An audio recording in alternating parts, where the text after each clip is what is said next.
Kevin Stefanski, Browns head coach, met with the media, and it was abundantly clear that he liked Sheldon Richardson a lot, but letting him go was a tough decision based on the salary cap. I would tell you, I think I mentioned to you last time we spoke, as a coach, I want to keep everybody. And there's some salary cap constraints that I think everybody understands, and they're hard decisions.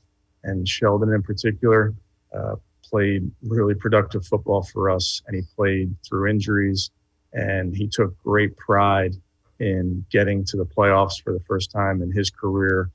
So he was a big part of that. I hope there's a scenario, Nate, like you mentioned, but those are the hard decisions that are made. But I really want to point out that Sheldon was such a big part of what we did last year. Kevin Stefanski hoping that the Browns can re-sign Sheldon Richardson is the scenario he was mentioning. Let's welcome in Terry Pluto, columnist from cleveland.com, as well as a plain dealer. Terry, as always, appreciate the time.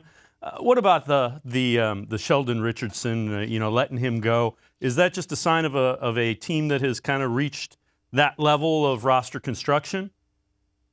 Well, the one thing that allows people in Cleveland to have confidence and thinks that the Browns could do something is that they have NFL has a real salary cap, and it's a tight one.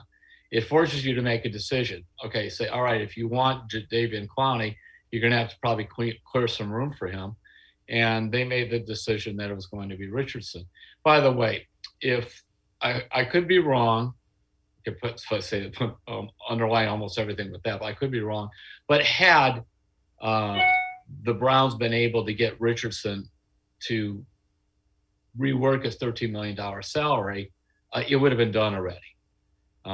This way, I guess they could say, all right, go on the open market. If you don't get a very good offer, maybe we'll take you back. But they believe that they could find these tackles, whether it's Jordan Elliott on the roster now, that they could play Clowney inside some. And, they're talking about just having unbalanced fronts. It's not going to be just this regular 4-3 front, that 4-3 defense that you see. So remember, they like safeties, they like cornerbacks, they like defensive ends, linebackers and defensive tackles, not so much. Is that an analytics-driven, roster construction as far as positional value type of thing? Yeah, and they would also argue, and I think there's some truth to that the way the game's played now with so much passing, and it isn't that those guys in the middle of the field just are not as important, especially when you can get these safeties now who are, really good at tackling, almost can play like linebackers. So, and then in the meantime, you get these big guys in the middle of your line, you think that kind of, clog things up. And that's the idea.